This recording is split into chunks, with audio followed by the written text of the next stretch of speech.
경고음은 언제나 조용하게 울린다. 시장은 늘 평온해 보이는 순간에 균열을 숨긴다. 주가가 유지되고 환율이 안정된 듯 보일 때도 자금의 흐름은 이미 방향을 바꾸고 있다.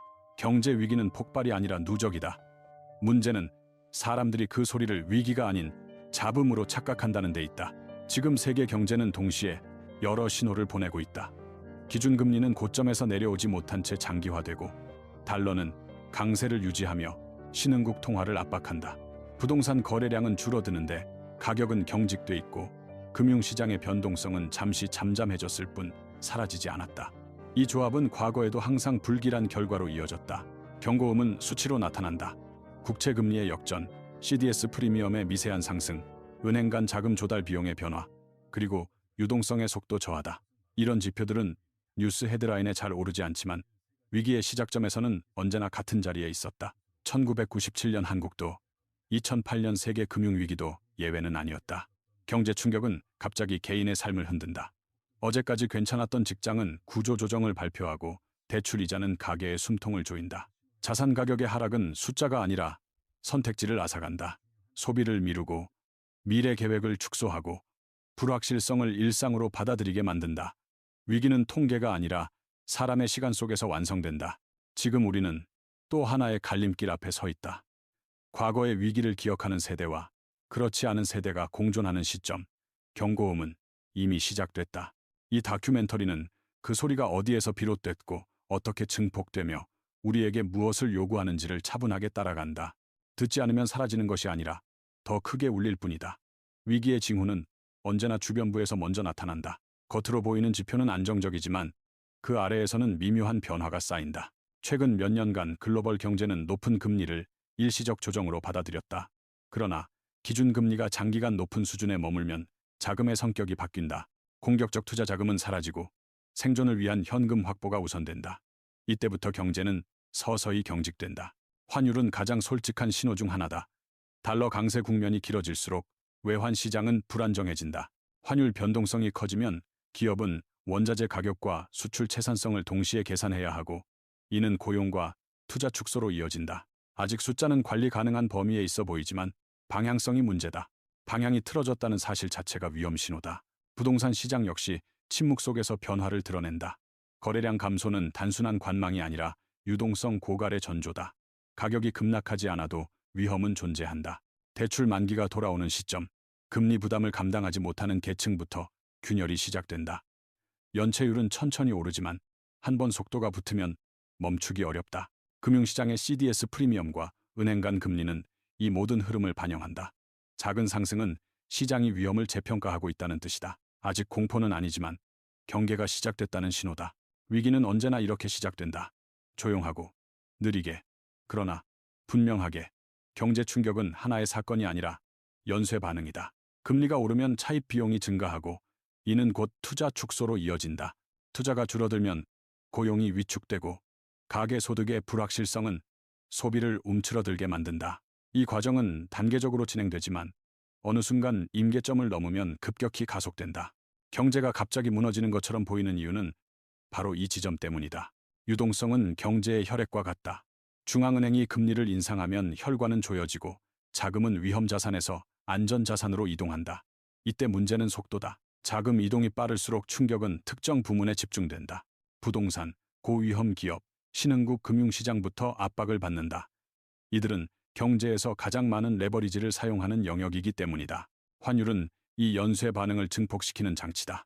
자국 통화 가치가 하락하면 외화 부채의 부담이 급증한다. 기업은 손익계산서를 방어하기 위해 비용을 줄이고, 이는 고용과 임금에 직접적인 영향을 준다. 개인은 환율을 숫자로 보지만 실제로는 생활비와 직결된 문제다. 이렇게 경제 충격은 금융에서 시작해 실물로 이동한다. 통계는 뒤늦게 이를 확인해 줄 뿐이다. 위기의 작동 원리를 이해하는 것은 공포를 줄이기 위한 첫 단계다. 원리를 알면 다음에 무엇이 올지 예측할 수 있기 때문이다. 글로벌 사례는 위기의 공통된 패턴을 보여준다. 1997년 IMF 외환 위기. 당시 한국은 단기간에 외환 보유액이 고갈되며 환율이 폭등했다. 문제의 시작은 대기업과 금융권의 과도한 외화 차입이었다.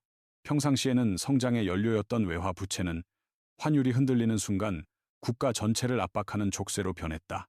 시장은 순식간에 신뢰를 거둬갔고 그 대가는 실업과 구조조정이었다. 아르헨티나는 반복적으로 같은 길을 걸었다. 재정 적자와 통화 가치 하락을 방치한 결과 국채 금리는 치솟고 CDS 프리미엄은 경고음을 울렸다. 결국 정부는 디폴트를 선언했고 국민의 예금은 통제됐다. 그리스는 유로존이라는 안전망 안에 있었지만 과도한 부채와 성장 없는 재정 확대는 국가의 선택지를 사라지게 만들었다. 긴축은 경제를 살리기보다 사회를 먼저 압박했다. 터키와 베네수엘라는 통화 정책의 신뢰가 무너졌을 때 어떤 일이 벌어지는지를 보여준다. 금리와 환율을 인위적으로 통제하려는 시도는 단기적 안정을 주는 대신 장기적 붕괴를 불러왔다. 이 사례들은 모두 말한다. 위기는 국가의 크기나 제도와 무관하게 구조적 취약성이 방치될 때 반복된다는 사실을. 한국 경제는 글로벌 위기의 한가운데에 서 있다. 수출 의존도가 높은 구조는 환율과 글로벌 수요 변화에 민감하다. 달러 강세와 글로벌 경기 둔화가 겹치면 기업 실적은 빠르게 악화된다. 반도체, 자동차, 화학산업처럼 국가를 지탱해온 산업도 예외는 아니다. 주문 감소는 투자 축소로 이어지고 이는 다시 고용 시장에 압력을 가한다. 가계부채는 한국 경제의 또 다른 취약 지점이다. 높은 주택 가격을 배경으로 늘어난 대출은 금리 상승기에 치명적인 부담으로 돌아온다. 부동산 가격이 급락하지 않더라도 거래가 멈추는 순간 유동성은 말라간다. 이때 문제가 되는 것은 가격이 아니라 시간이다. 만기가 돌아오는 대출을 감당할 수 있는가의 문제다. 금융 시스템 역시 압박을 받는다. 은행은 건전성을 유지하려 대출 문턱을 높이고 이는 중소기업과 자영업자에게 직접적인 타격을 준다. 통계 속 숫자는 아직 관리 가능한 범위일지 모르지만 현장의 체감은 다르다. 위기는 항상 이렇게 서서히 생활 속으로 스며든다. 숫자가 아닌 체감이 먼저 변한다. 정부와 중앙은행의 대응은 위기의 방향을 결정짓는다. 금리 정책은 가장 강력한 도구지만 동시에 가장 부담스러운 선택이다. 인플레이션을 잡기 위해 금리를 유지하면 경기 침체가 깊어지고 성장을 살리기 위해 완화로 돌아서면 환율과 물가가 다시 흔들린다. 중앙은행은 항상 두 개의 위험 사이에서 균형을 택해야 한다. 재정 정책 역시 쉽지 않다. 경기 부양을 위한 지출 확대는 단기적으로 숨통을 틔워주지만 국가 부채를 증가시킨다. 시장은 숫자보다 신뢰를 본다. 재정이 지속 가능하다는 확신이 없을 때 국채 금리는 먼저 반응한다. CDS 프리미엄이 오르는 순간 정책 선택지는 급격히 줄어든다. 한국은 과거 위기를 통해 위기 대응의 중요성을 배웠다. 외환 보유액 확충, 금융 규제 강화는 분명한 성과였다. 그러나 새로운 위기는 항상 다른 모습으로 온다. 과거의 해법이 미래에도 유효할 것이라는 믿음은 가장 위험한 착각일 수 있다. 대응은 빠를수록 비용이 적다. 늦을수록 선택지는 사라진다. 위기의 시기에 개인이 할 수 있는 선택은 제한적이지만 무력하지는 않다. 가장 먼저 점검해야 할 것은 현금 흐름이다. 소득이 줄어들 가능성을 가정하고 고정비를 얼마나 줄일 수 있는지 계산하는 일은 불안이 아니라 대비다. 금리가 높은 시기에는 수익률보다 유동성이 중요해진다. 언제든 사용할 수 있는 자금은 선택지를 만든다. 부채 관리 역시 핵심이다. 변동금리 대출은 경제 충격이 현실이 되는 순간 가장 먼저 부담으로 돌아온다. 원금보다 이자가 삶을 압박할 때 자산의 가치는 빠르게 의미를 잃는다. 무리한 레버리지는 성장기에는 기회였지만 위기 국면에서는 생존을 위협한다. 줄일 수 있는 부채는 미리 줄이는 것이 가장 확실한 방어다. 자산 배분은 수익이 아니라 회복력을 기준으로 다시 봐야 한다. 한 자산에 집중된 구조는 작은 충격에도 크게 흔들린다. 환율, 물가, 금리 변화에 동시에 노출되지 않도록 분산하는 것만으로도 위험은 낮아진다. 무엇보다 중요한 것은 정보다. 공포에 반응하지 않고 구조를 이해하는 사람은 위기 속에서도 판단력을 유지한다. 경제 충격은 모두에게 오지만 결과는 각자의 준비 정도에 따라 달라진다. 위기의 끝은 언제나 숫자가 아니라 태도로 결정된다. 경제 충격이 지나간 뒤 남는 것은 성장률 그래프가 아니라 어떤 선택이 가능했는지에 대한 기억이다. 과거의 위기에서 살아남은 개인과 국가의 공통점은 예측이 아니라 대응이었다. 완벽한 전망을 한 것이 아니라 불확실성을 전제로 움직였다는 점이다. 경제는 반복하지만 경험은 축적된다. 1997년 IMF 외환 위기는 한국 사회의 부채와 환율의 위험을 각인시켰고 그 기억은 제도와 행동을 바꿨다. 그러나 시간이 지나면 경계는 느슨해진다. 위기가 멀어 보일수록 위험은 과소평가된다. 지금 울리고 있는 경고음은 공포를 주기 위한 것이 아니라 선택의 시간을 알려주는 신호다. 앞으로의 충격은 단일한 형태로 오지 않을 가능성이 크다. 금리, 환율, 지정학적 리스크, 기술 변화가 동시에 작용하는 복합 위기일 수 있다. 이럴수록 단순한 낙관이나 비관은 도움이 되지 않는다. 구조를 이해하고 자신의 위치를 점검하며 감당할 수 없는 위험을 피하는 것이 현실적인 해답이다. 경고음은 이미 시작됐다. 그것을 위기로 만들지, 대비의 신호로 만들지는 각자의 몫이다. 경제는 우리에게 늘 같은 질문을 던진다. 준비했는가? 그리고 그 질문에 답하는 순간 결과는 이미 결정된다. 경고음이 길어질수록 사람들은 익숙해진다. 위험은 더 이상 위협이 아니라 배경소음이 된다.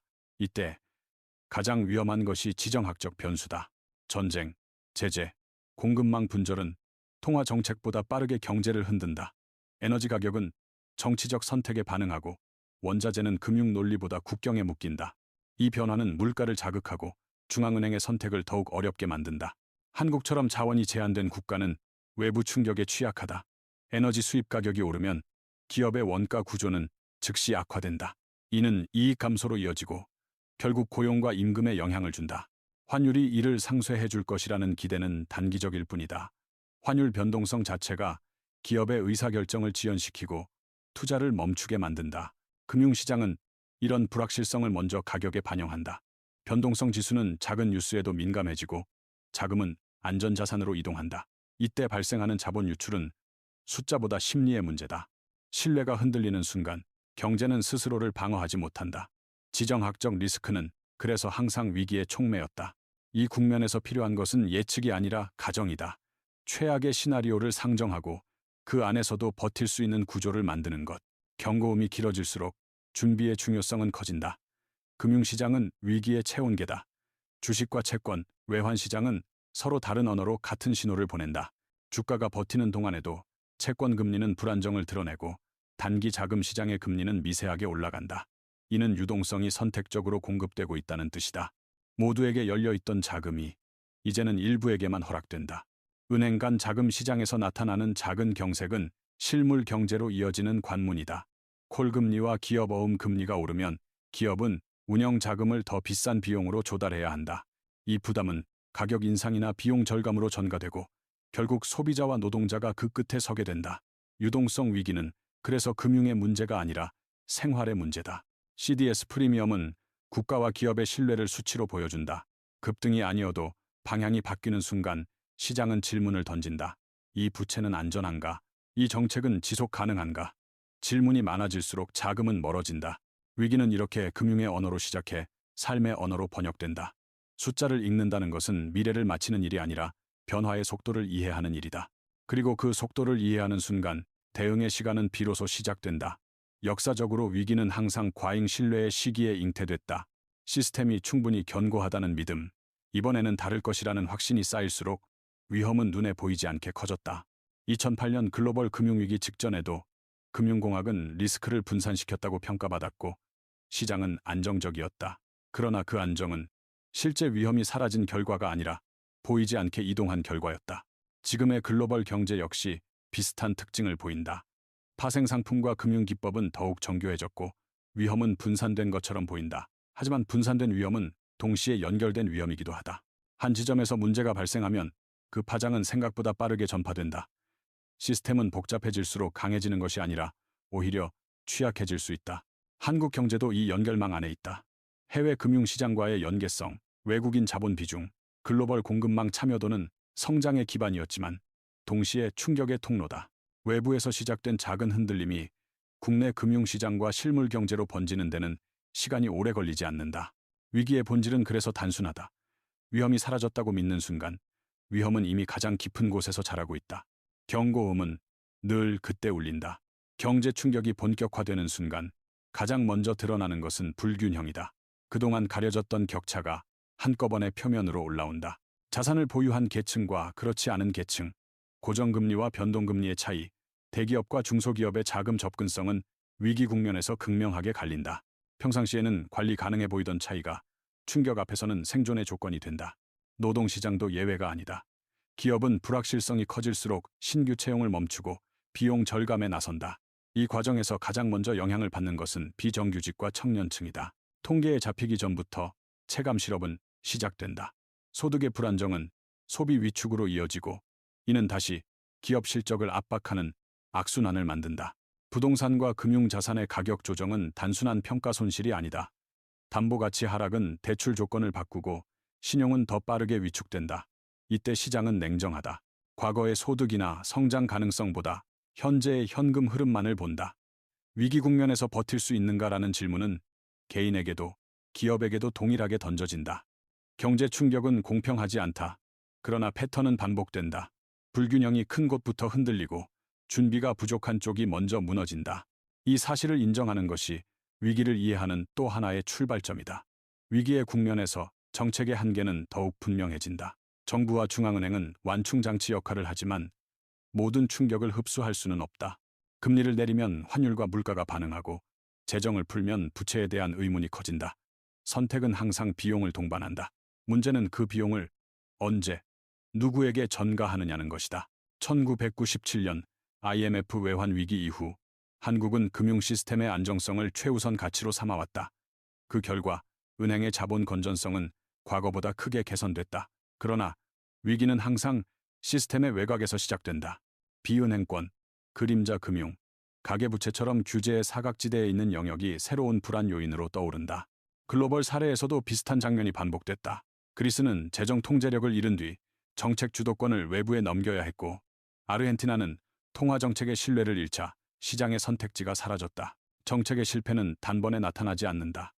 작은 왜곡이 누적되다 위기 국면에서 한꺼번에 드러난다. 정책의 역할은 위기를 없애는 것이 아니라 시간을 벌고 충격을 분산시키는 데 있다. 그 시간 동안 구조를 바꾸지 못한다면 다음 위기는 더 큰 비용으로 돌아온다. 경제 충격의 또 다른 얼굴은 신뢰의 문제다. 시장은 숫자보다 이야기에 반응한다. 같은 재정 적자라도 통제 가능하다고 믿으면 버티지만 방향을 잃었다고 판단하는 순간 자금은 빠져나간다. 신뢰는 서서히 쌓이지만 무너질 때는 순식간이다. 그래서 위기 국면에서 정책의 메시지는 수치만큼 중요해진다. 중앙은행의 발언 하나, 정부의 정책 발표 한 줄이 시장의 기대를 바꾼다. 불확실한 상황에서 모호한 신호는 공포를 키운다. 반대로 고통을 인정하고 경로를 제시하는 선택은 단기적 충격을 감수하더라도 신뢰를 유지한다. 터키 사례에서 보듯 통화정책의 일관성이 무너졌을 때 환율은 통제 불능에 빠졌다. 한국 경제는 비교적 높은 제도적 신뢰를 유지해왔다. 그러나 신뢰는 과거 성과로 유지되지 않는다. 현재의 선택과 투명성이 뒷받침되지 않으면 언제든 흔들릴 수 있다. 특히 글로벌 자본이 빠르게 이동하는 환경에서는 작은 의심도 크게 확대된다. 신뢰는 비용을 줄이는 가장 강력한 자산이다. 위기 국면에서 신뢰를 지킨 국가는 회복이 빨랐고 그렇지 못한 국가는 오랜 침체를 겪었다. 경제 충격의 크기는 결국 신뢰가 흡수할 수 있는 범위를 넘느냐에 달려있다. 위기가 길어질수록 사회의 선택은 점점 어려워진다. 단기 안정과 장기 구조 개혁 사이의 갈등이 표면화되기 때문이다. 경기 부양은 당장의 고통을 줄여주지만 구조 문제를 미루는 대가를 남긴다.